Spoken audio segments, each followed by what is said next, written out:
Let's ride!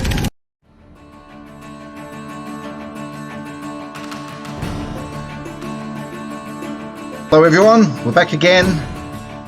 Only was it a week? 2 weeks? 2 weeks ago. Which is for us is actually really good. Normally our schedule is somewhere between 1 month and 6 months. But we're back. I'm back from my trip to Hobbitland, New Zealand, where I got my went to Hobbiton. I don't know if you saw that on Twitter or. We're all getting onto Blue Sky now, aren't we? This is where all the cool people are going. But so I'm back. So it's the wrap up session. How is everyone going? Everyone going well? Recovered from the climactic battle at the end? Hey, I barely have a scratch on me. No. I can still smell the burnt gnome in the air at the moment. Yeah. You should have it with a little barbecue sauce. It's not bad.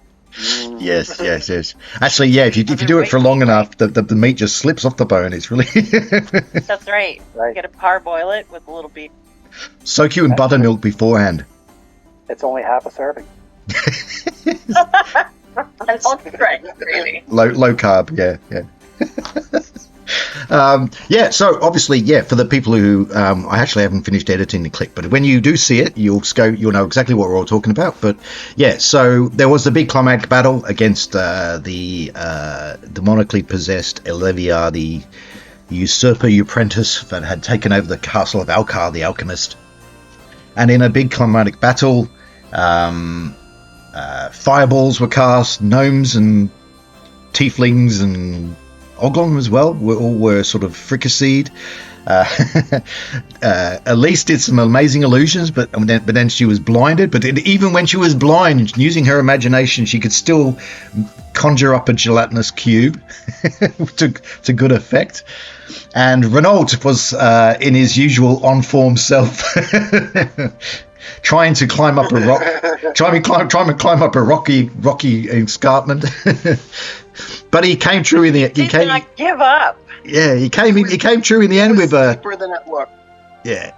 And he did it in the end. Yes, with a deft throw of the magical dagger from Elise, you were able to take Olivia out, and then you got the. I got the basket, but Elise got the assist. Yes.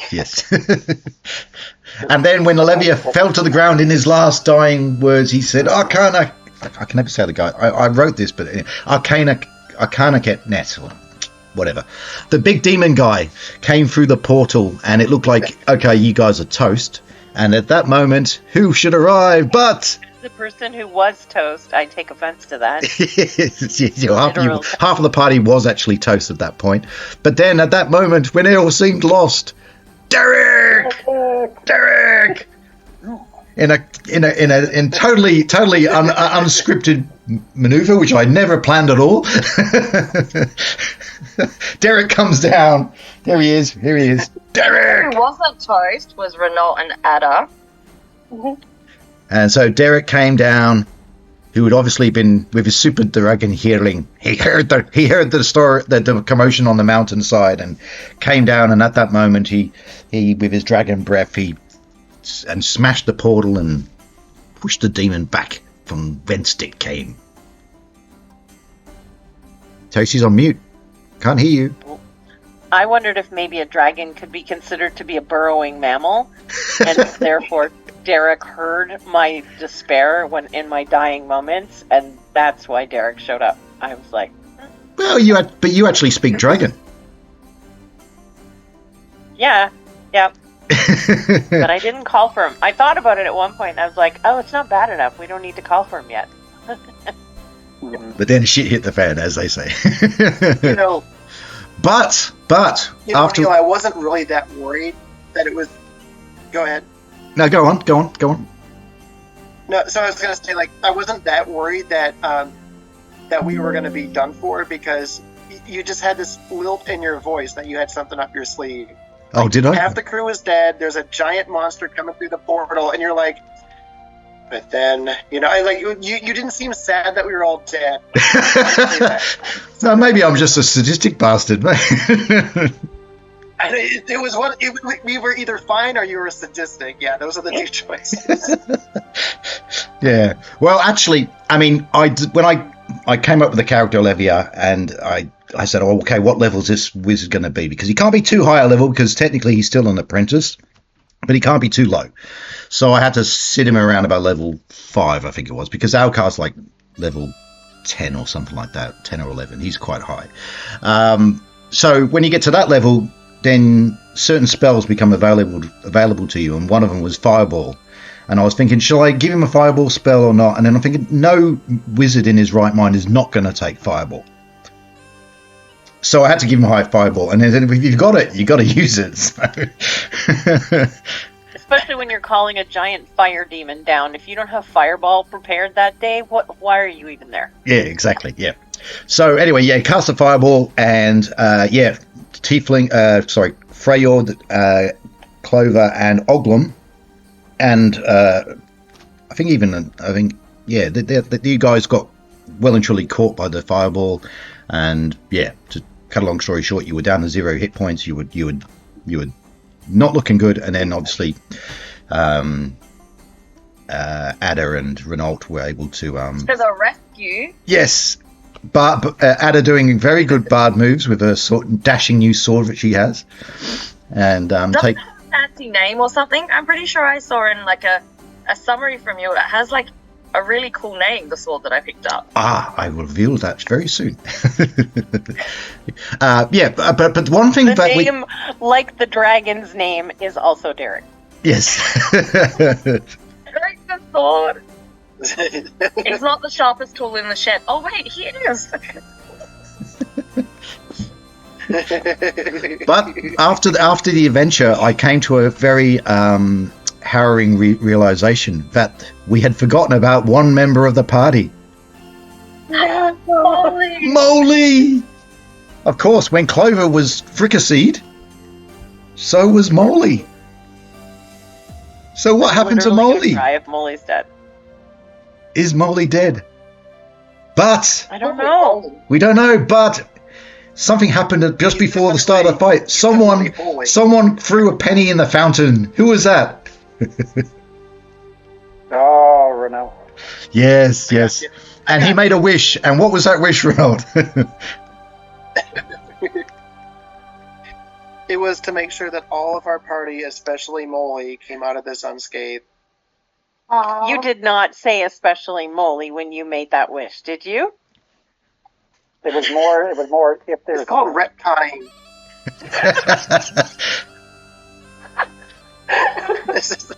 It's kind of like a wish to be opened in a case of calamity sort of thing. I see. And what did you say, Freyord? What did you say? You were saying something I didn't hear. All right, so what was the result of that wish, Renault? So Molly is alive, bit singed. You tell me if the wish worked at all. Okay, yeah, all right, I'll do a dice roll. Oh look, Molly's alive! Yay! I'm glad it wasn't the Wish version of Wish. Yeah, well, he because he was actually like in a pouch in Clover's clothing, and maybe the angle of the blast when it hit Clover would have been Clover's clothing. yes, in Clover's clothing. Or maybe Wolfsbane protected him from the fire. Maybe. We don't know. No. We're not sure. Yeah. Okay, so Molly is traumatized, no doubt, but and singed, but he Slightly holy moly. yes, yeah. The little Molly goes, "What the fuck was that?" Is he holy moly because he have holes in him, or because he was healed by holy magic? Well, if he wasn't religious, he probably is now. Yeah. He's obsessed with Freyord and Ada now with the healing. Yes. Yeah. All right. So there you go. So that was it. So the battle was won. The cultists were defeated. Even the little imps and things. And the sacrificial woman who was tied to the I haven't got it set up now, but yeah, tied to this sort of altar for sacrifice. I think she would have been slightly damaged by the blast from Derek as well, because Ada took a hit as well. But it's all been resolved now. So you guys, now you had 3 healing potions, which was just enough for the 3 of you, and I think you're all on about 2 or 3 hit points or something like that. So yeah, you're conscious. You are able to get up and walk, but you're still severely burnt, and your clothes are all burnt or torn or whatever, and you're just covered in blisters and things. So you definitely still need some more healing. That's the battle's resolved. It's getting later in the evening, probably early evening now, because I think it was hard to judge the time because the clouds had darkened and all the billowing ominous clouds were around the altar. But obviously that's kind of sort of dissipating now since the portal's closed, and all the magic that was happening is sort of dissipating now. So yeah, Derek left off to go off and ravage the countryside somewhere. There's a smell of brimstone and things in the air from the demon, and also from the fireball and everything else. So it's the place is a mess. But you guys are you've just recovered, and so I guess it's up to you guys now what you're wanting to do. I suppose you want to gather up everyone and head back to the castle. Would that be about right? Free the Minotaur. Minotaur rides. Yes, I'm all for it. Good point. Yeah, the people in the basement. Yeah. All right. So the party collects everyone up, and you stagger back down the mountain pass, which I think if I show you, you guys can see that. I think. Oh wait, before we go though. Yeah. I just want to run over to Renault and grab him around both of his legs and be like, "Thank you." And then do the same to everybody who healed me or gave me a healing potion. So I don't know if that was Ada and Freyord or Ada and Freyord and Renault. I'm not sure. So, yeah, it would have been Ada and Renault. That would have been it would have been Ada and Renault that were dishing out the healing potions, because Elise was blind. And Stabbing bad things. Healing potions and stabbing bad people. yes. I'm going to walk over to Oglum and smack him in the face. Say, sit your bitch ass down. Actually, well, the thing is, Oglum is actually still under the effect of the charm person spell. So he's actually still devastated that Leviar's dead. Can he still be, though? Isn't Charm Person a concentration spell? And if Olivier is dead, then it would be broken? No, Charm Person's not a concentration spell. Oh, you're kidding. It outlives the person. That's hilarious. Because you cast it, and then what happens is depending on the wisdom, I think it is, of the character. If I look at this definition of the spell, let's have a look. They get to test every couple of days to see if they where is it? First level spell. The Charm Person. Here we go. Duration 1 or more days. See below. Single human, demi-human, or human-like monster must save as the spells will be charmed. The subject regards the caster as its trusted friend and ally and will come to the caster's defense. Blah blah blah. Okay, how long does it last? The charm lasts indefinitely, but the subject is allowed to make further save versus spells at intervals depending on its intelligence score. So Oglom, I think he gets basically once a week he can try and roll against spells, and if he passes, then he breaks the charm. So at the moment, no. Or we can call Derek back and feed him to Derek. So Oglom's Oglom is very confused and very see, I mean, he still regards you guys as friends. This is the thing. So he regards you as friends, and I guess he didn't see who killed Olivia, so you could kind of bluff him a little bit. and say that Derek killed him, so he can have this vengeance against Derek. But he is still upset that Olivia is dead, but he still thinks you guys are his friends. It's not like he suddenly turns around and hates you. Wasn't he attacking Freyord? He was attacking Freyord, right? Because Olivia had asked him to attack Freyord. So obviously there's a hierarchy of friendship. You're my friend. Stabby. And of course, tieflings are actually quite, Freyord isn't the most amicable person, so, no. He's probably a bit down the pecking order as far as friendship.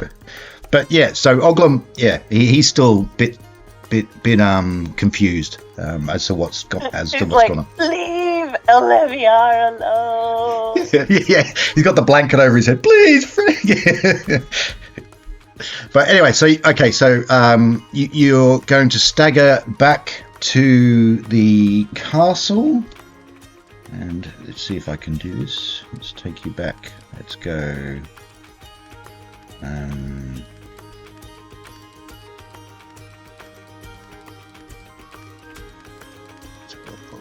Yeah.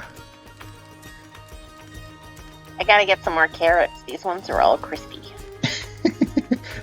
They're blanched? No, they're not blanched, are they? They'd be roasted. And unless Renault's wish extended to vegetables carried by the party.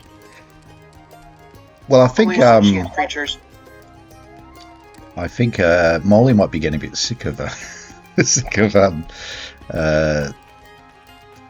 carrots, but anyway. Orange worms? Orange worms, as they're called, yep. He'd have to tell me what else he eats. I don't know what moles eat. I suppose Clover would know.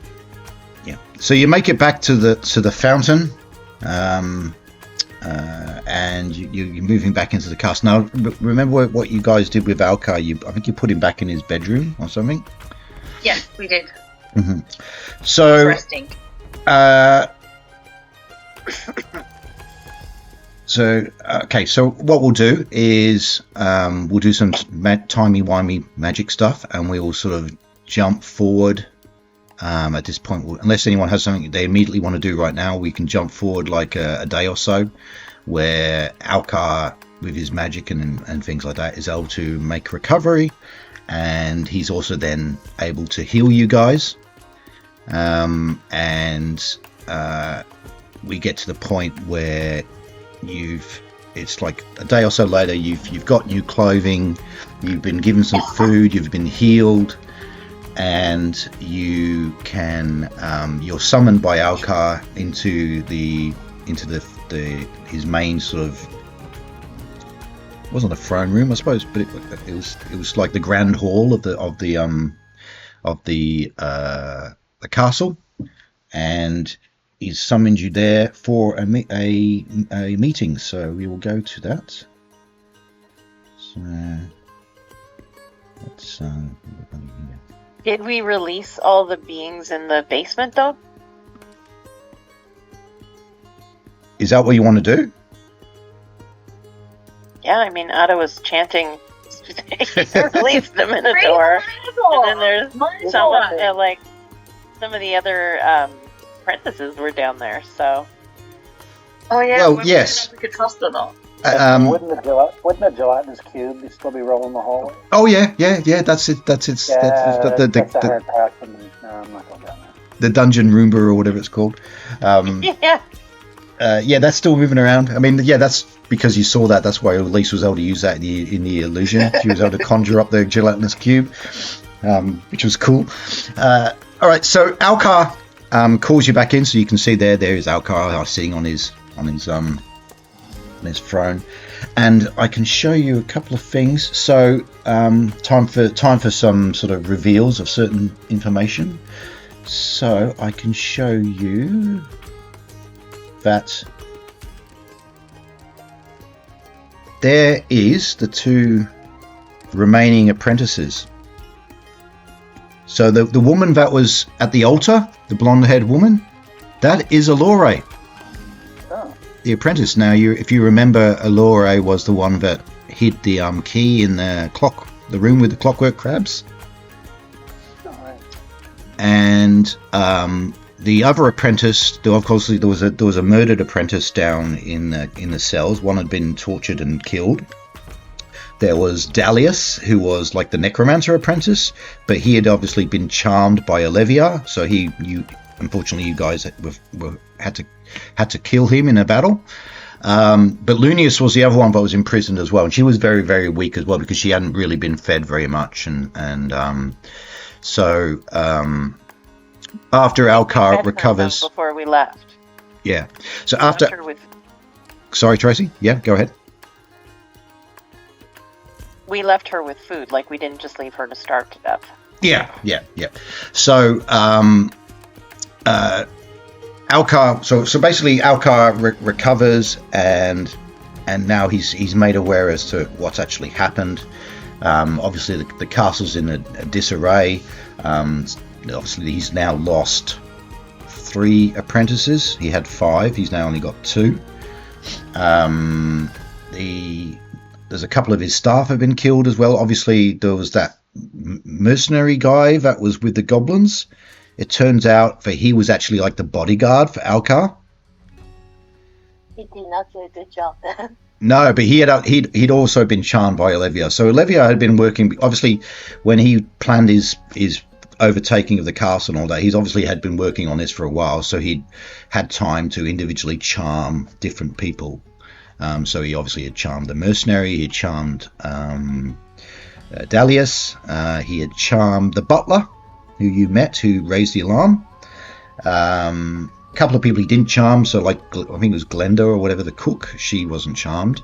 I think the gardener has been murdered, but you never get. I think his remains might have been with Dalius when you found him in that little room with all the zombie bits. So yeah. Bookworm? Did he charm the bookworm? No, he didn't. The one who didn't like me. No, but the bookworm is like a magical creature and was kind of immune to charm. But the bookworm is pretty much just designed to guard the library, so it didn't need to really be charmed. It was just going to stay in that room and just go shh. Her being immune to charm would explain why she didn't like Clover. Yeah, I guess so, yes. So yeah, but okay. So Alcar calls you into his room or his grand hall, and he calls you in, and so he's like, thank you for coming back down to see me. I'm very, very grateful for what you've been able to do for us, and for me and saving our castle. Terrible times in our history. This has never happened.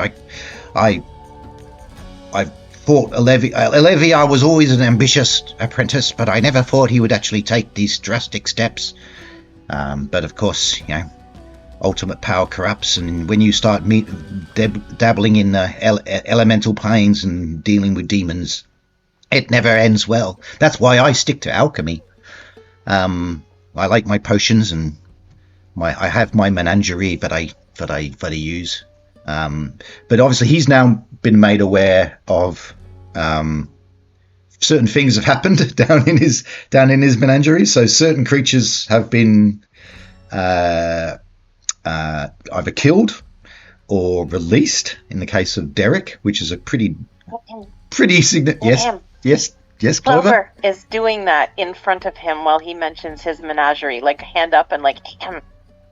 Yes, little one. Him. Yes, little one. Are you saying that you're the one who caged up the dragon and the minotaur? Oh, yes, definitely. I mean, I used the menagerie as my way of collecting different specimens for my potion making. Minotaur horn is very, very important for certain critical potions, and for my research. And dragons. Dragons are, there's dragon blood, dragon scales, lots of different uses for dragons. But I look at maybe just making friends with them and asking them to help you, as opposed to like trapping them in a cage in your basement. Here we go. And then Clover's just going to be like, Right, here we go. But I take good care of all of my creatures. is that why they wanted to get out so quickly? Well, a lot of them are wild animals, my little one, and some of them are quite dangerous. I mean, what do we got to now? No. We've got a cockatrice down there. We have a very aggressive minotaur. We even have a werewolf down there. I don't know. Did we kill the werewolf? No, you never got to meet the werewolf. Never saw the werewolf. You did actually. No, sorry, you did actually meet the werewolf. And every single time you brought up wolfsbane, I was thinking, oh, why did you didn't actually get to go and meet the werewolf? Oh, because it might have been helpful. Okay, Alcar can tell you that the werewolf was actually the servant that was imprisoned. Oh. So if you had released her, you would have had a need to use your wolfsbane. Wait, did we release the Minotaur and were they friendly? No, the Minotaur is not friendly. The Minotaur wants to eat you, particularly the gnome. Oh. Yeah, I wouldn't be there when you're releasing the Minotaur, but I'd release it, let it go in the wild. Yeah, that serving girl, or that sort of that was imprisoned with next to Lunius in the cell. That was actually a werewolf in human form. Oh, what? Lunius, of course. No, not Lunius. It was actually that's okay. that's just a coincidence of the name that I came up with. Now Luna, Moon, Lunius. Yeah, I can see how you can make that connection. But no, that was just me coming up with a stupid name. No, it was actually the servant girl next to her. So if you'd actually released her, she would have probably changed into a werewolf form and attacked, and then you would have been able to use your wolfsbane, Clover. Well, didn't How know many that. werewolves are down there?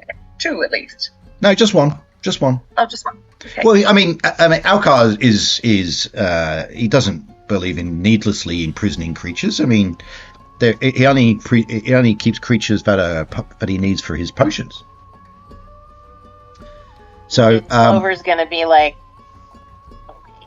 but Alcar is particularly concerned about Derek because I can imagine now that he will be quite vengeful, and I may have to reconcile with him at some point in the not too distant future. I really hope reconcile means talk to him like, the intelligent creature that he is, and not go murder him outright. I'm sure. I know that you owe us right now. I'd be really, really mad if you killed Derek. Oh, I would You never. wouldn't be alive if it weren't for Derek.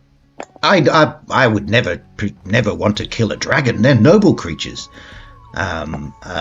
Even though some may be, chaotically aligned and evil creatures, but I still consider them noble magical creatures. The highest of magical creatures to be sure.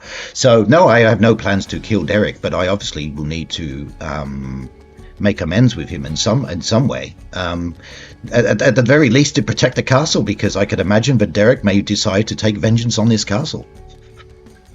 So, but yes, like I said, the creatures are well looked after. They're fed and cared for. I just use them from time to time for different potion uses, collecting, because some ingredients you have to harvest them freshly, and when it's all done very carefully, and the animals don't suffer any pain. And then when I no longer need them for my research, I release the creatures. But yes, certainly there will be need to be some tidying up around in the dungeon and around the castle in general, because a lot of things have been destroyed or misaligned and things in this castle. So I can imagine that there will be months of work to right all the damage that Olivia has done. But the reason why I called you down here was obviously to discuss my thanks for you, even though I may not agree with everything that you have done in your time in this castle. I do appreciate what you have done. This castle has a long history of magical research, and I hope that this continues, and that this is just an unsavory incident in an otherwise good history of this castle. So I wish to reward you guys, and I don't know why I said guys, because that's but you guys, and so I see that you were able to retrieve certain items from our treasure vault.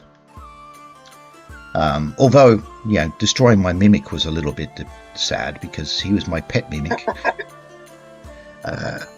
Old Lumpy the mimic. Chesty Lumpy. But I have some rewards for you. Some of them you may already have, but you may want to know the details of your rewards. And then yeah, I may have some other tasks for you afterwards. But firstly, I will go to where is our demonically aligned friend Freyord the cleric? Me. I have something. You retrieved a mace from that vault. Well, I can tell you that this is the Mace of Light. You may have already worked out some of the abilities of this magical item, but the Mace of Light is a magical mace plus, now I'll just go out of game. It is a +1 to hit, but it is +3 against undead creatures.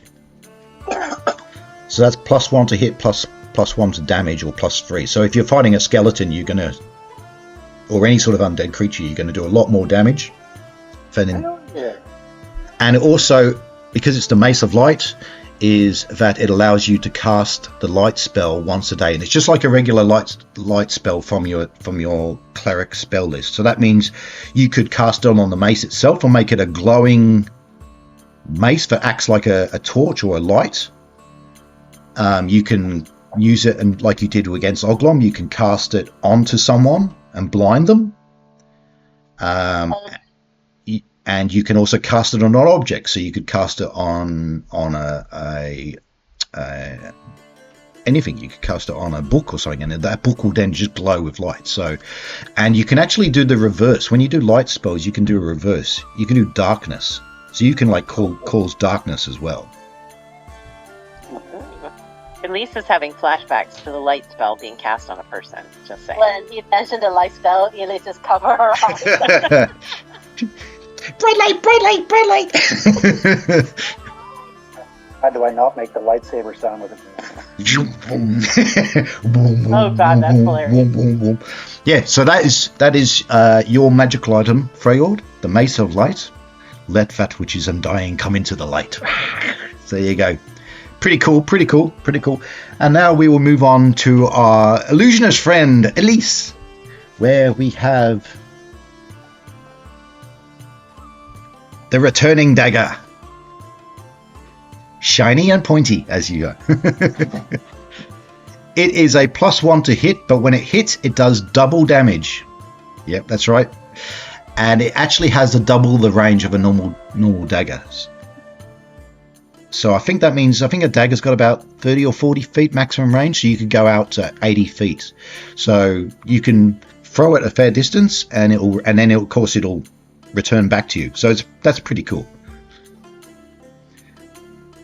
Okay. It's Boomer Dagger. Yes. Not to be confused with the dagger used by Boomer. Yeah.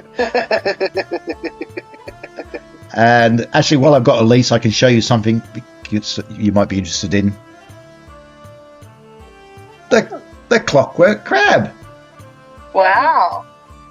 That's what they look like, and they are semi-intelligent, and they can be programmed to perform a single task. Now, Allure was the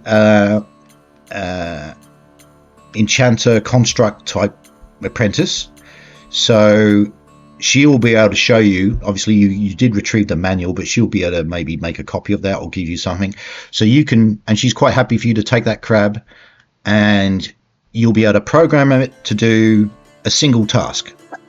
Okay, so it's not super intelligent, but it'll do one thing for you. So that'll be something you can keep on your person. We're not all getting crabs, are we? No, not all getting crabs. Yeah, I think there's an ointment for that. I think there's an ointment for that. I'm sure Alcar's got a potion. And moving on to Clover, we have More wolf sting. the Bag of Holding. I don't think I have the bag of holding. Somebody else had it. Oh, I'm pretty sure you had it. Oh, does Lise have it? Lise had it. Oh, Yeah, okay. because she has all her stuff.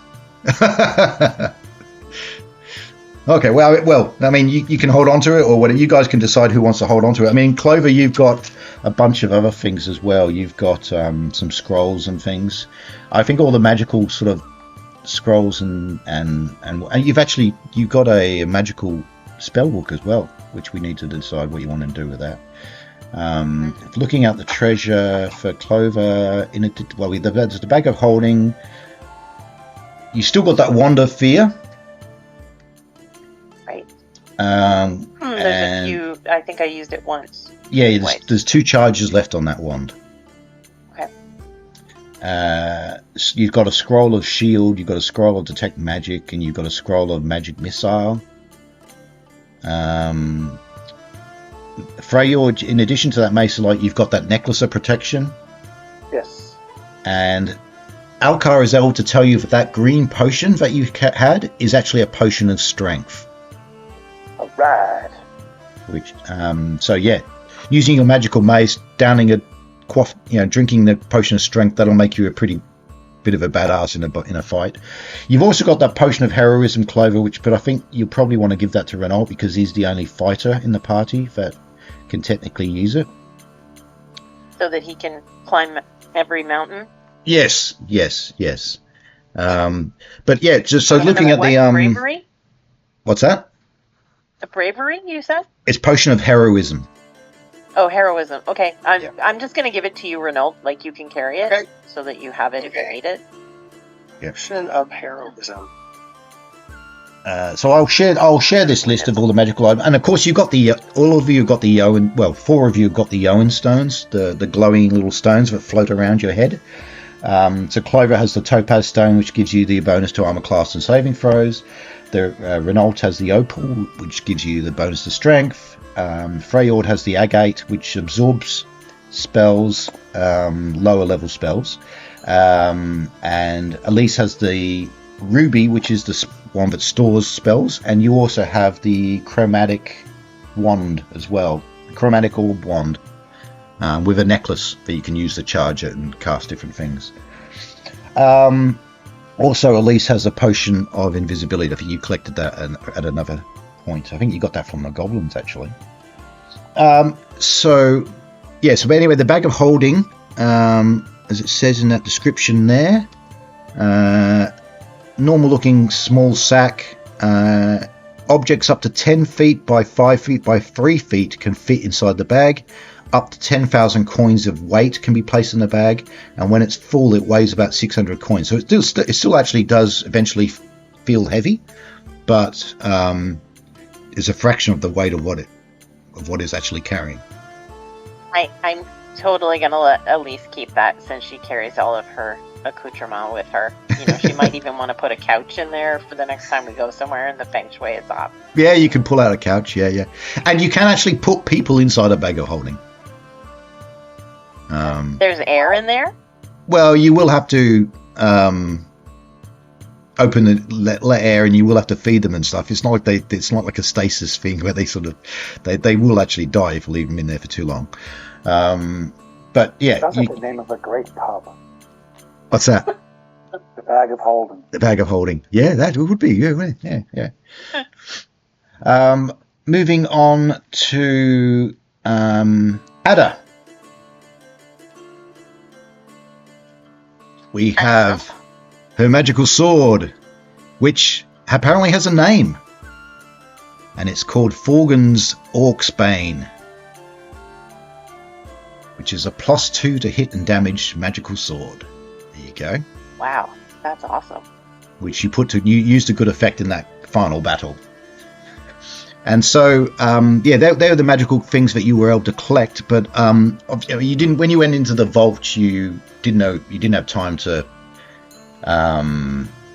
fully dig through things and find out what it is. So Alcar turns to Renault and he says, I have 2 items which I wish that you can choose. You may choose one of these items to take with you. Can I say something? For a thief, I haven't done enough, but like near enough stealing throughout this whole campaign. What's that? Very I've good. just been stealing Saving your friend.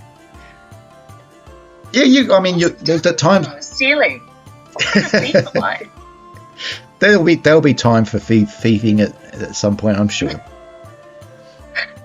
You're a bit preoccupied with, saving the world sort of thing. Saving people, yeah. Yeah. So, for Renault, we know you like spears. So you have the choice. You have the choice of the Elven Spear of Growing. The Elvis? Sorry. Spear of growing? Trust a horny bard to come up with that. So Growing spear. it's a growing spear. So it's a spear of elven wood banded with iron and tipped with a silver spearhead. So it's a silver tipped spear. That has lost it. Growing. Both growing and wood in it. And the bard is just like giggling in the corner. The spear can be any length from 6 feet to 12 feet. So you can actually sort of like hold it. Let me spit out my coffee then. And what's the other one? The other one you may choose is a magical horn of blasting. That's still better. I did not intend for this to be some sort of a double entendre at all. What kind of fingering do you need to use to make complaints to Ride and Die Games. So it's a magical horn of blasting, so it's a destructive loud noise. You can blast, it's blast creatures, or you can even use it to like try and blast down the walls of a castle or something like that. So as much as I've enjoyed throwing my spear and going to pick it up just to throw it again, I don't think I need a special growing wooden one. I like the horn of blast thing. Yeah. Give me that. Yeah, cool. Okay. So, all right. So you're given the horn of blasting. One thing Alcar would like to have returned to him, though, is the my necklace of office, my whatever they call it. And I think that I do notice that seems to be around your neck, Freyod. I was wondering if you may return that back to me. What do you got in trade? Oh, you will be definitely compensated for your efforts, but I do need that order of office. I mean, it is my order of office, and I need when I go to Wizard Enclaves, I need to be wearing that. Okay, there you go. So you return the necklace, but now we get to the ka-ching part of the adventure, where Alcar is filthy rich, as you can imagine. And he offers to give you guys, so in addition to some of the treasure and things that you've collected, he's going to give you 9,000 gold pieces. Whoa. Each? No, Time to go shopping. together, collectively. Loot by Gucci. Which works out, so I've done the calculations so far, but when he gives you 9,000 gold, you already had a couple of thousand worth of gold anyway because of other things you've collected. But so what I'll do a summary of everything you've got, and then you can decide how you want to divide it amongst the party. But I mean, roughly it works out to be about 1,600 gold pieces per person. Oglom, I think, gets a half share of that, so only about 800 or so. Excellent. So yeah, so that's his reward, and he's very very thankful for you that you were able to save the castle. But should you be interested, since you obviously have proved yourselves worthy as great adventurers of note, and I see great things for your future. I do have a potential task for you guys you may be interested in. Yes, Freyod? There was a village that we came across when we first started our adventure, and they had been terrorized by the goblins who had been inhabiting this castle that we annihilated. You're welcome. Is there some way that you can bestow some spell or act on them, the entire village, which would make them prosperous for, I don't know, a farming season or something like their livestock would be prosperous, their crops would grow, things like that? Yes, definitely. I mean, the inhabitants and thank you. And can you tell them that it was my idea that this happened? Well, yes. I mean, the people of Deeping Vale have been able to support this castle for many, many years, and I wish that to continue. And definitely, I am very distressed to hear that these goblins that Olivia had enlisted were terrorizing the village, and I will definitely be rewarding them with some monetary reward, and then also, yes, I will ensure that any damage is rebuilt and paid for by the castle.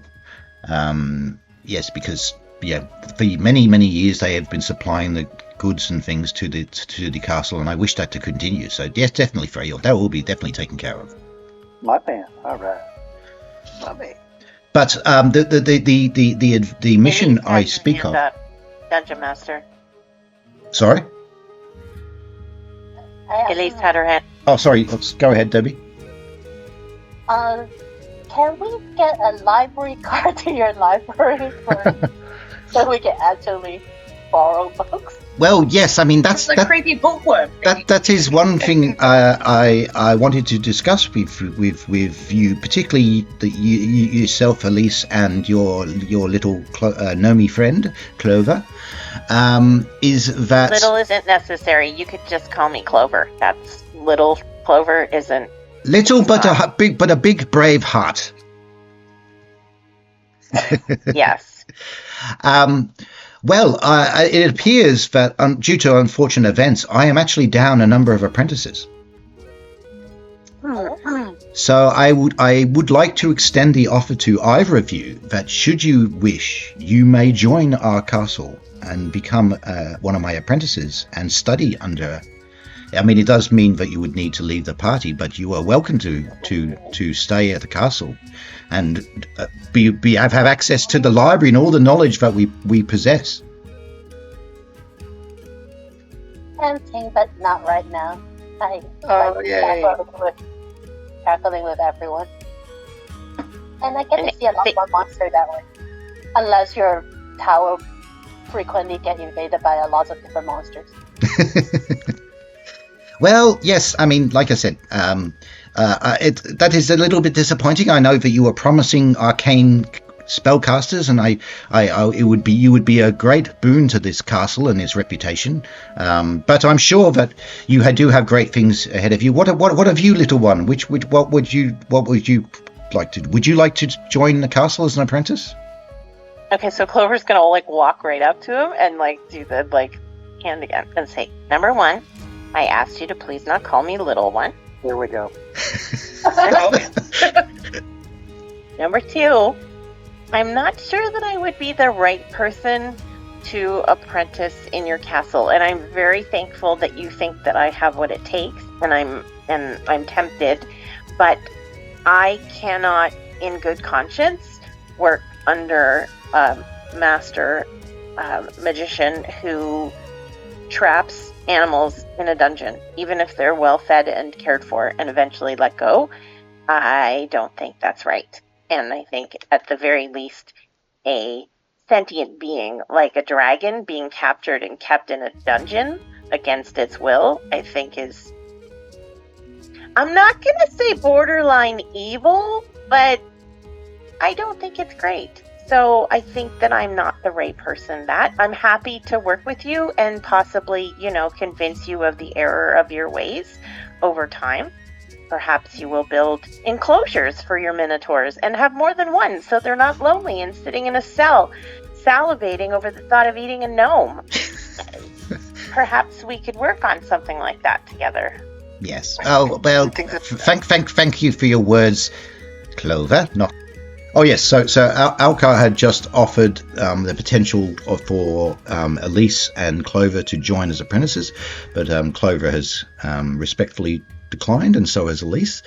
So Alcar says, well, I do have a potential task for you people, should you be inclined. I noticed that you had collected a certain map, Clover. I think you have it. You collected a map. I think I might have the map.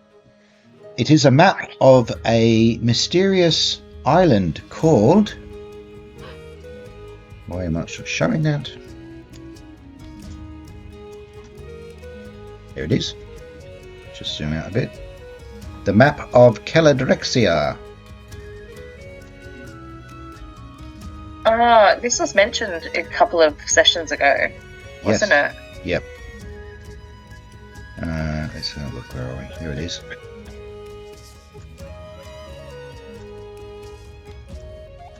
There you go. So this was one of the maps that you retrieved from the map room. He said, "I in my research and travels, I did recover this old map of this mystery island of Caladrexia. I am not sure where the whereabouts of this island is, and I do not know the origins of this map. But I have, through my lore research, I have determined that on this island there is a particular flower that grows on some mountaintops, which is of importance, very important, great significance for my potion making, including for such important potions as the resurrection of life. And so my adventuring days are well beyond me now. I am too old and frail for these sort of tasks. But should you be interested, I would be willing to share what information I have in this map with you, should you wish to try and discover the island, find the island for me, and retrieve this flower. And of course, you will be very significantly compensated for that. But of course, this is, from what I know of this island, it is not without risks. There are certainly some inhabitants of this island that are very dangerous, and I even know that there is potentially a wizard that lives on this island. But there's always a wizard. What was that? So there's always a wizard. There's always a wizard. Can't they just leave things alone? Can't we just live in peace? Can't we just till our soil and eat our taters and live happily and not have these damn wizards everywhere? But yeah, so that is something that, should you wish to investigate, he'll be able to give you some of his rumors and research, and you could possibly go on a voyage to this island. So that's something that you guys could consider. I could use an island vacation. I think we need to talk about this amongst ourselves, though. Before we make a decision. Yeah. Clover fits in our carry-on luggage. That wasn't me this time. Don't even need to check her in. Oh dear. It's just like Not happy. The gnome is not happy. she's like ignite in her hand, like a little fireball. Yeah. tiniest little fireball. Yeah. So that is a potential future adventure for the party. Should you choose, Alcar can give you a copy of this map. So, and he'll out of game. I'll provide any rumors I have of this particular island, and then you can decide in the future what you want to do. But essentially, for Alcar, this is, as far as he's concerned, it's the adventure is resolved from his side anyway. So you are welcome to depart with your treasures and your reward. And I wish you well with your travels and success for the future. Thank you, and consider what I said. Yes, Ada. No, I was just waving. Oh, you're just waving. Well, Yes. I'm waving. Goodbye. I hope to hear of a great tale or song from you at some point about this great deeds which you have performed. I'm sure your fame will spread throughout the land of Kylera is the kingdom, and beyond. So farewell. And so with that, you pack up your belongings, you got your treasure, and you leave the castle. Now, there is a sad point to this, a sad epilogue, and that is the thing of Molly. Molly wishes to go home. Oh. Particularly considering he almost got burnt to death. He's not really... Howard. He's not. Okay. He's not in a good space. Molly, go home. I don't blame him. I Molly didn't is intend triggered. to steal him from his people. Molly, go home to my hole and my worms. Yes. And so you'll have to say your goodbyes to Molly, and at the tin mine on the way back past the castle, you can release him back into his home. Bye, bye, people, bye, big people. Bye, Molly. Bye, Bye, Molly. family. Bye. Sorry you died. You find your dad. Yeah. And then that brings you to Deeping Vale. Yay! And there was great rejoicing. It was great rejoicing. Yeah, it's like the scene from the end of Return of the Jedi. Wait, did we lead 2 goblin slaves here? He did. Yeah.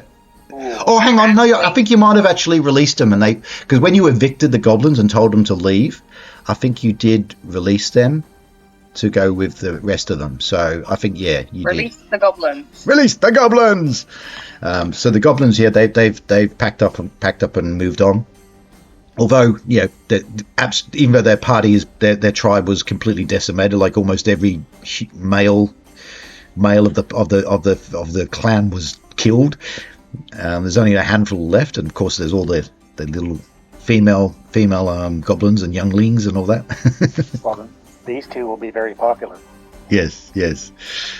So you go back to the village, and of course the villagers are absolutely overjoyed and relieved to know that not only have the goblins been defeated and sent packing, but also the castle has been, whatever's been resolved, all the trouble at the castle has been resolved, and they hope that they can go back to their normal quiet little lives, doing their tin mining and their tinkering with their tin, making tin pots and things, and doing their agriculture and doing all the normal things that fantasy villagers do when bad things aren't happening.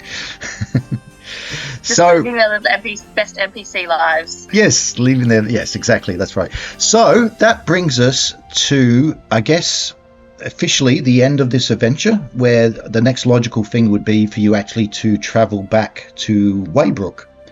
But I think we can leave that for another day. But with that treasure, we have some adjusting to your characters, because some of you have now leveled up. So looking at the with the extra gold giving you experience points, I can now give you your review tallies.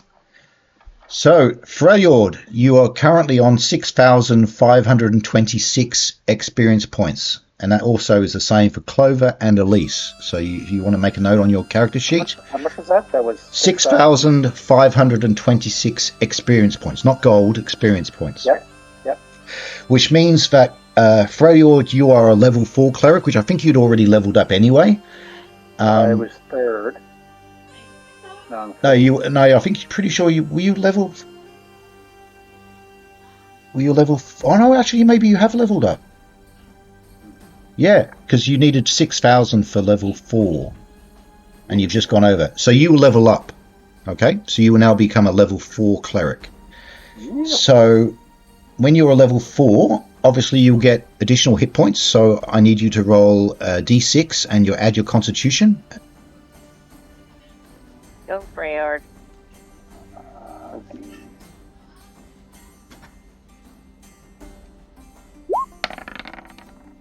Okay, and your constitution, I think you're +1 from memory. Do you have your constitution? +1. Yeah, it was 14 +1. Yeah, so you're going to add an additional 4 hit points. So what's that bring your total to?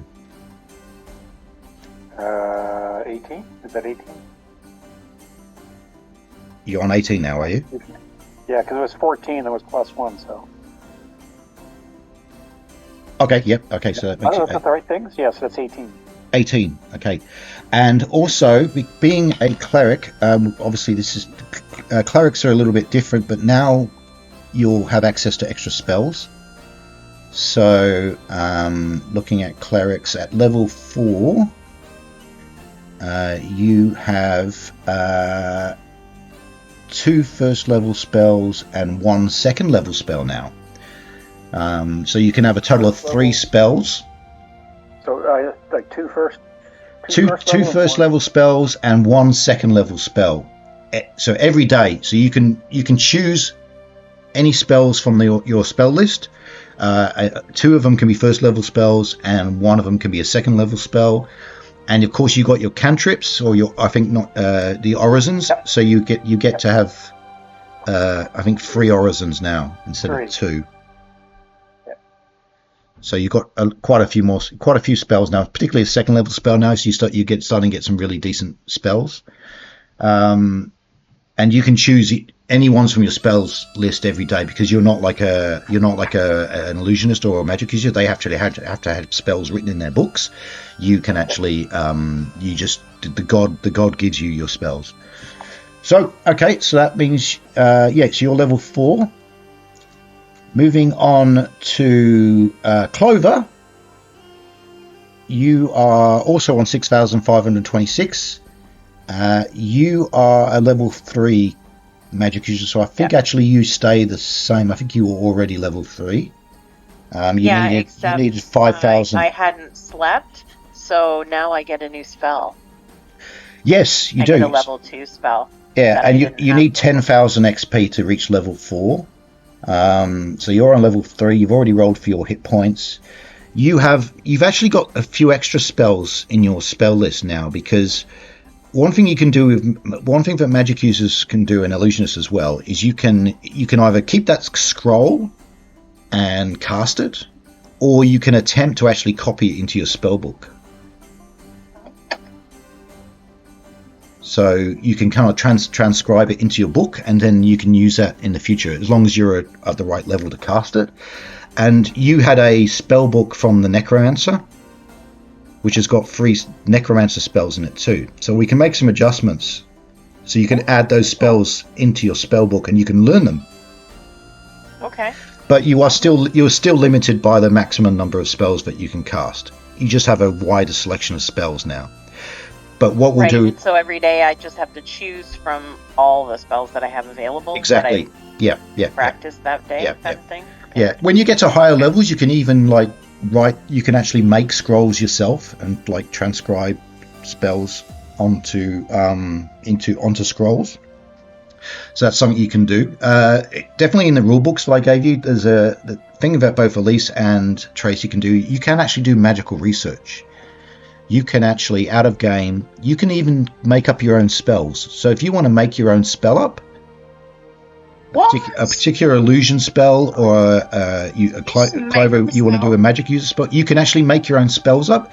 You have to run them past me, and I decide whether or not you can do it and what level it would require, and if you need any special things to do. But yeah, definitely read that section of the rules on magical research, because that's something that a lot of players forget about, particularly that they can actually develop their own spells. And as long as I don't think they're overpowered, or I think if they're appropriate for the level you are, you can definitely cast them. So, that's Clover. Elise, likewise, you're 6,526. You're on level 3. So you will now have, like I said, you had an extra spell to start with, I think, because of your intelligence, and you also get extra cantrip now as well. Same for you, Clover. You'll get an extra cantrip as well that you can select and put in your book. Yeah, so that's something we can discuss out of game. I'll do it by email or whatever, and then we can update your character sheets. So that's Clover and Elise. Then we get to Oglom. Is an NPC. He's still level 2. He didn't get enough XP to level up. Ada, you level up in Bard. Yes, I was about to say, surely after killing the general guy and helping take down Big Bad, surely I level up. So you are 3,263 XP in both Bard and Thief, which makes you'd already leveled up to 3 in Thief, but now you get to level up to 3 in Bard, which means that you can now roll a d6 plus your Constitution bonus for hit points, but you have to halve it because you're split level. So what? Which you're gonna have to do for me because my roll d20 ain't. I've got a d6 here. I'll do it in roll 20. So where is it? Hang on. Unfortunately, I've got a different computer with me. That's fine. I'm away at the moment, so I don't have my usual computer, which has got roll d20 and it's got my sheets and everything on it. So. Oh, look at that! I rolled a 6, which will. Thank you, DM. But hang on, it's halved, so it'll be 3. Oh. But your Constitution. What's your Constitution? I need to open up your character sheets. My file. Do you have it? Do you have it in front of you at all? I don't know. It's literally on my other computer. Okay. I mean, it's literally in my other spell book. Yeah. Okay, I'll do that. Hang on. Hang on.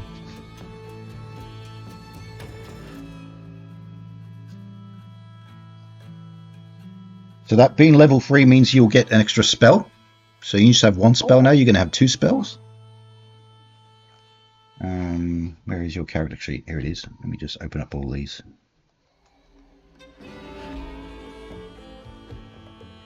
Alright. Here we go. Ada. Here it is. Okay, so your Constitution is 13 plus 1. So you got a 6, plus 1 is 7, so it's 3.5.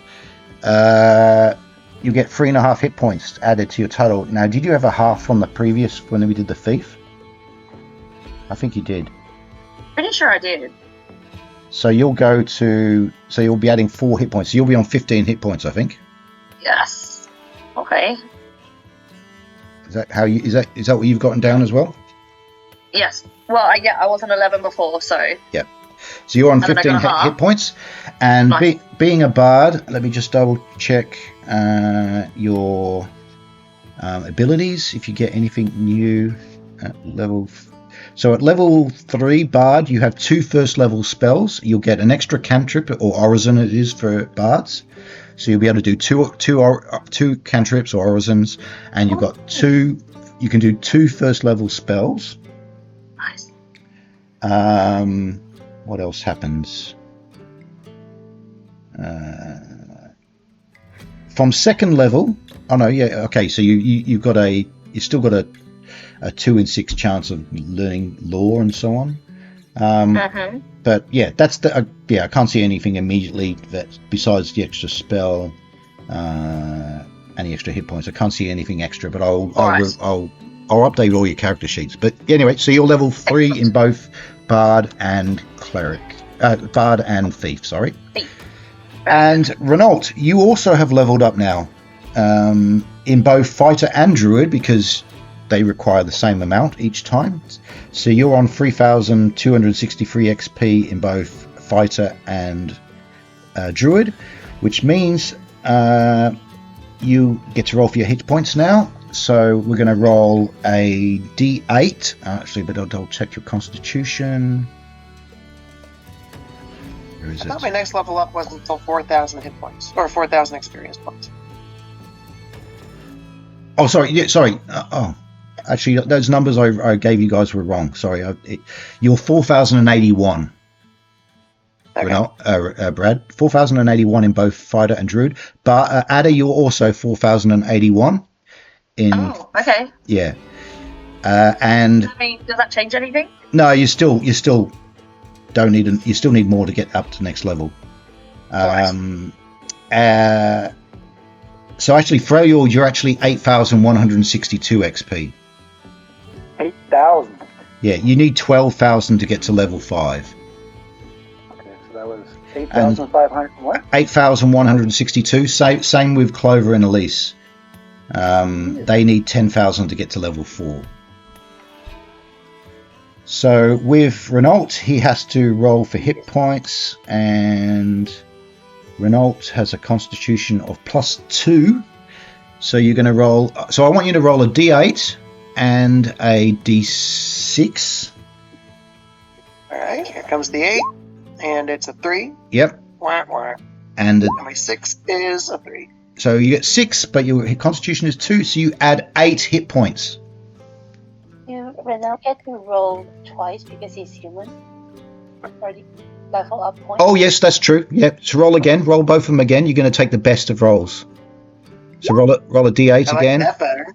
and a d6 Actually, and 2 5s. 2 5s. Well done. So you get 7 hit points, which means you go Wait a to. minute.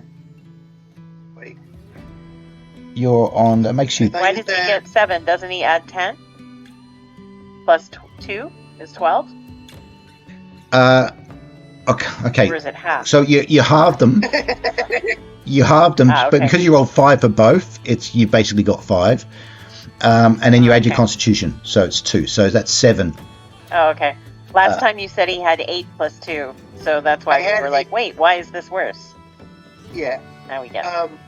Also, according to my records, I have 15 and I have Yes, you hit do. points. Does that That half play into this? that half still sits there, so you're on so you're actually on 22 and a half, but to all intents and purposes you're on 22. Gotcha. Done. Okay. And I don't have anything up for paperwork, but do we have like Actually, let's just make it 23. Let's just make it 23 because it's messy otherwise.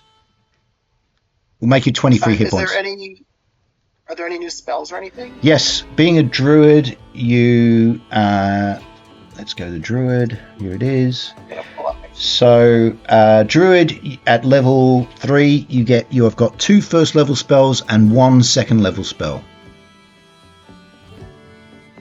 Shoot, now I can't find my documents. I'll update the sheets and email them out to everyone. But yeah, 2 Thank first you. level spells and 1 second level spell. That's the main thing for the druid. For the fighter at level 3, okay, no change in your attack bonus yet. I'll have to double check. If I don't know if you get another combat talent, which I think you might do on 4th level. So the main thing is that at this point is your extra spell and extra hit points. Ooh, found it.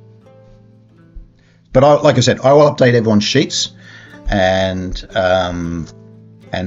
yeah, like I said, you got a bunch of treasure that you can, when you get back to Waybook, you can start spending it and buying, like Renault and Freyord may want to buy some cool plate armor or something like that. Get yourself kitted out in really tough armor. Yeah, but then it's going to be harder to climb up slightly sloping hills. Yes, that's the rub. Yeah. They're already your arch nemesis.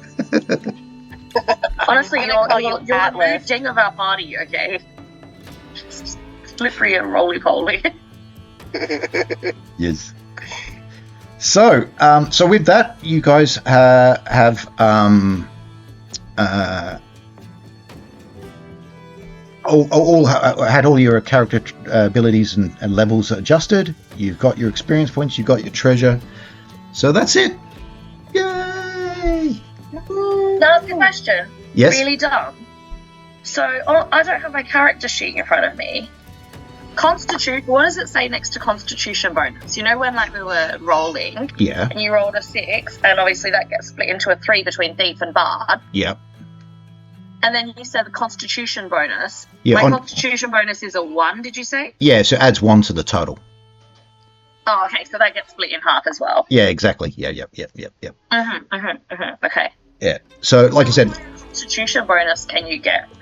it depends on your starting abilities. So when you rolled for your abilities, so your character, where is it? Ada. Here it is. Sorry, everyone. I'm dumb. I have Your to ask your this constitution is 13, so it's a +1. So you're slightly above average in your health. I suppose being a bit of a theatrical type and doing dance and interpretive dance and all that sort of stuff. Interpretive dance this sword into your face if you're not careful.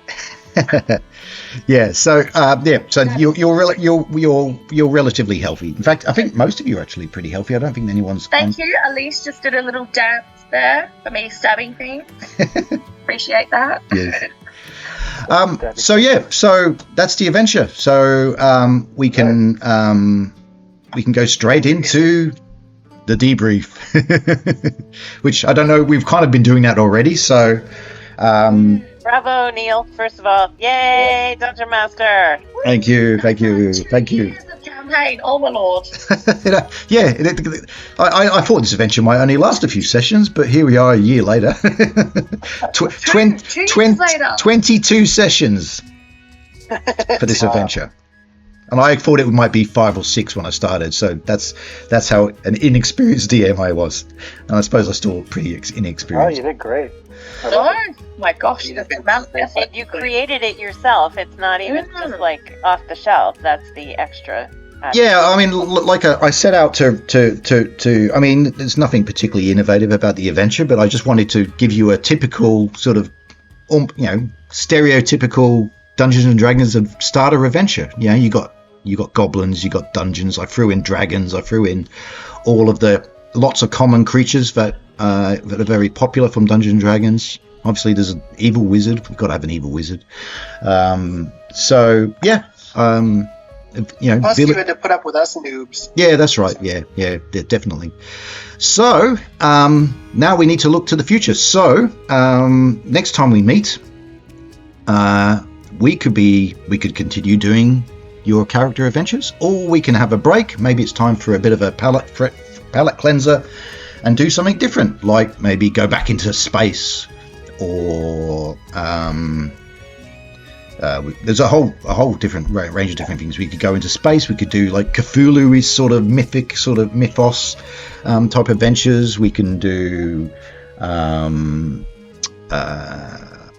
superheroes. We can do a whole lot of range of things. So I don't know. Does anyone have any particular thoughts on what they'd like to do next?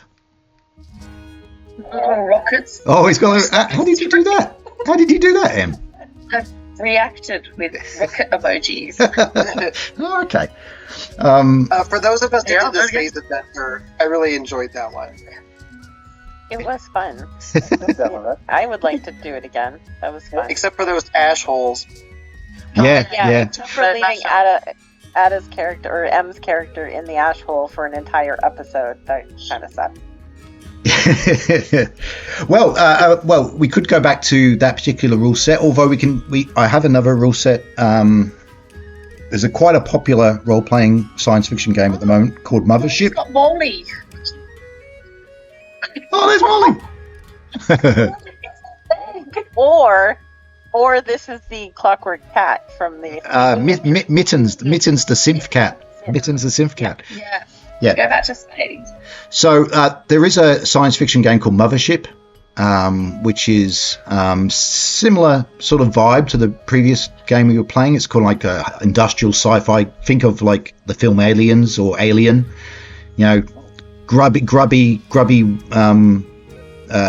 blue collar workers in deep space trying to survive in the vacuum and dealing with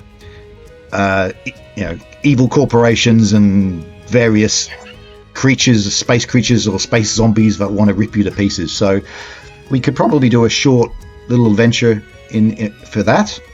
because Mothership actually recently had like 15 episodes. Is that what you're saying? Yeah, probably something modest like that. Yeah, just a tiny one. Yeah, so we could do that. I've got some essentially one shots, which are probably going to be, I'd imagine, probably 2 sessions. What we can do, and then I think there was someone else in the group that had expressed interest in possibly taking on my mantle of DM. Yeah, I want to do it with a D&D thing, but I'm just not prepared yet. But soon, very soon, wherever I am in relation to you. There it is. Do it. Other side. There you go. Yeah. Pointing towards. So I would like to do that when we're ready to go back to D&D. So if we can, move off and do something else for a bit, that would be cool. It will give me a chance, probably over the holidays, to and I don't know when this is coming out, so holidays. Yes. Quote, to actually get prepared but I am going to do a off the shelf adventure, since I have never DM'd anything. I don't want to add that level of complexity to it. Yeah. But I'll double check with you, Neil, since you've played a lot of games, to make sure it's not a game you've played, so that you'd be like, oh, I know exactly what this is. Yeah. Let's walk over here. It's done. Yeah, well, I mean, that'll be, and you wanted to do 5th edition, didn't you? I do, yeah. Yep, that's fine. Yep, it's DM's choice. That's fine. So, Yeah. So that, I'd not be being in open charge? to... What's that, Renault? Brett? Is Neil okay not being in charge? I'm fine. Yeah, I'll be busy enough doing all this technical editing mumbo jumbo, and what we can do, actually, Tracy, we can discuss it more out of offline and all that. But if you have a pre-made adventure, if you give me a list of monsters and locations beforehand, I'll be able to get all the miniatures painted and things like that, so we can go back to the battle room and do all that stuff. Oh, okay. Yeah, so we can still do all that. So that's cool. Okay, well that sounds like a rough timeline. So we'll do something science fiction-y next when we meet. Okay. I'll probably do the character creation on the offline. Someone rolled a dice. Yes, Em. We still need to finish Labyrinth. Yes. No, I haven't forgotten about that. I've got one more episode to go for Labyrinth with Em, and another episode to go of Blizzard Pass with Tracy. So they will probably come in some point as well in the schedule. In fact, probably Blizzard Pass is probably the closest one. I've got all the creatures left for that done, so we can do that one. But yeah, otherwise that's the plan. And then obviously after Tracy's done her thing, then we can go back to this party, which you guys do need to come up with a name for your party. You have to come up with some witty name. I mean, Critical Role have got Vox Machina and the Mighty Nine and all this sort of stuff. But you guys have got to have an impressive name when you go into Waybrook and you say, "Hey, we're back and there's such and such people," or whatever. So yeah, you don't need to think of a name. That. The Cool Gang. A cool gang.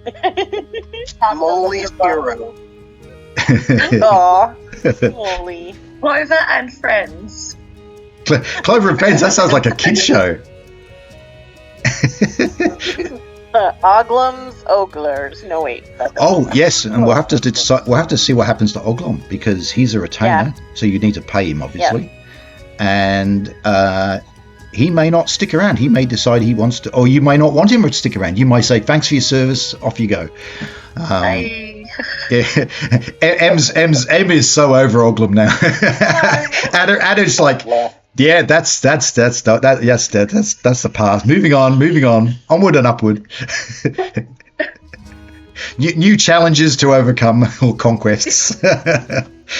She's got some mountains to climb. Oh no, wait, that's Brad. Yeah. No growing spears in this situation. But Nice magic balls. since Oglin's still under a spell, I guess he's forgotten his adventures with Ada. Yeah. That makes it easier. Yeah. Yeah. So anyway, it'll all be revealed in due time what happens to Oglom, whether or not he leaves or he's sacked or whatever. So I guess that was a lot of fun. I enjoyed that. It was stressful at times and a a lot of the stress was actually just some of the technical things and trying to actually get all this to actually look good.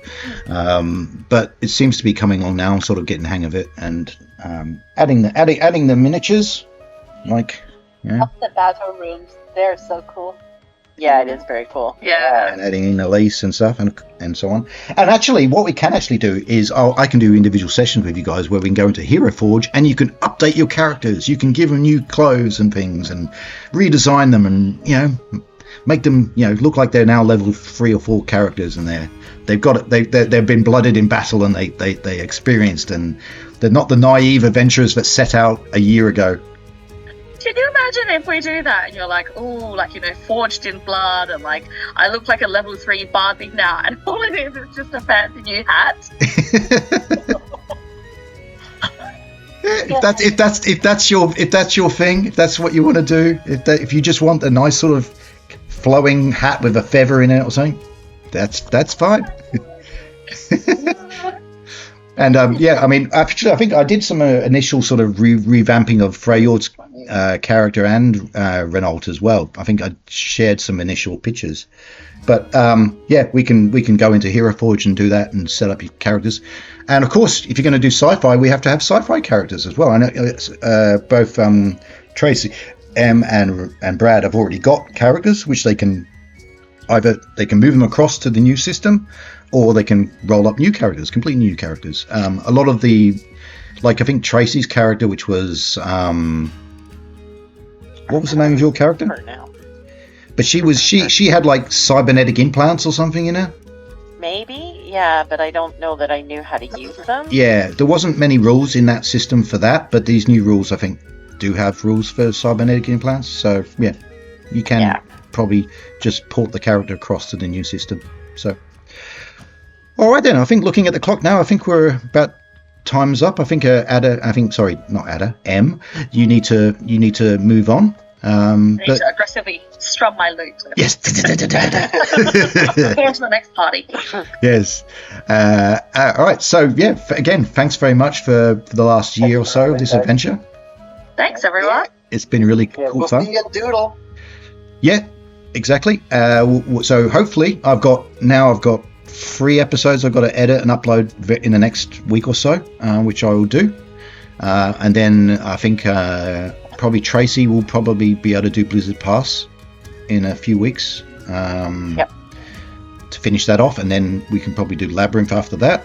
And then by then we'll probably be ready to do the sci-fi one. And that'll pretty much take us to the end of the year, I'd imagine. And then it'll be time for the Christmas show. Christmas campaign, like a one-off Christmas campaign. Yes. Santa. Evil Santa Claus.